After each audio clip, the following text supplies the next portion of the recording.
compatriot, the landslide victory that they reached in this referendum.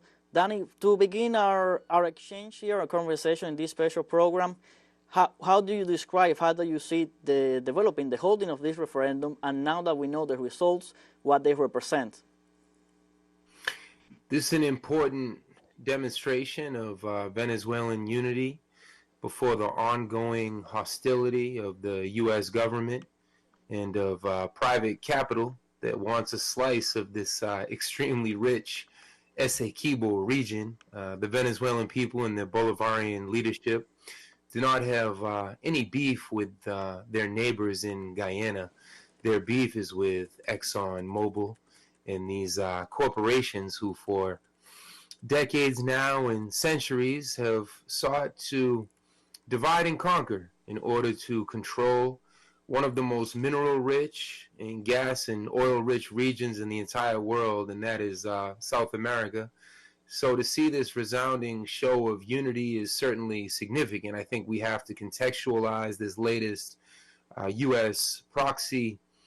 It's not a proxy war, but certainly it's a proxy informational war using Guyana. We have to contextualize it because Brazil has gone left last year with the victory of Lula over Bolsonaro and over fascism. And look at Colombia. Colombia has historically been the largest U.S. base in the region, more than 9 U.S. bases in Colombia. And they haven't been able to weaponize Colombia and Brazil in the same way. So now they're trying to weaponize Guyana. Danny, seeing the will of the Venezuelan people that came out peacefully to vote, and as you were saying, the discourse from the Guyana side, they have played the part of a victim that they feel they're going to be invaded, they're going to be attacked by Venezuela. But this has been a stance that has been clearly defended by the Venezuelan authorities, that the situation, the dispute has to be resolved through the 1966 Geneva Agreement, only through dialogue and negotiations to settle this peacefully. There's never been an expression of aggression against Guyana. So what is the intention of Guyana acting as the victim in this role? That's because Laura Richardson and the U.S. Southern Command, as well as the Germans and the imperialists of yesteryear who continue to want to devour the Essequibo region for their own self-interest and all of Venezuela and all of South America. This vote shows that the Venezuelan people are standing firm in defense of their national interests. What a shame that President Irfan Ali in Guyana, the Guyanese people are a proud people.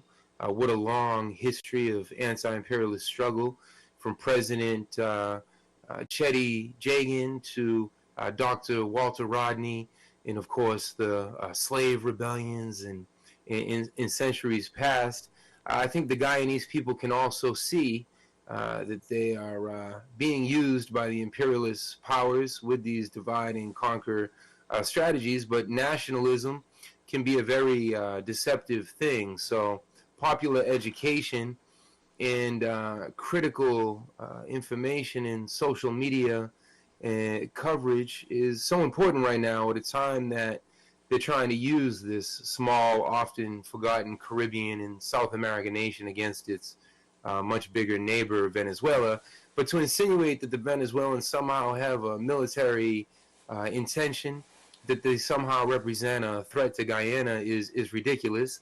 This referendum today was more of a diplomatic exercise to show that the Venezuelan people don't trust the International Court of Justice, which may have a highfalutin sounding name, but certainly does not represent justice and does not represent a truly international community. When they say international community, it's a euphemism that means U.S. interests along with their underlings like the English and the French. Danny, I'm going to ask you please to hold on a moment because we have to connect with our special set in the headquarters in Caracas. But we're going to be right back with you to continue talking about the referendum. But let's quickly go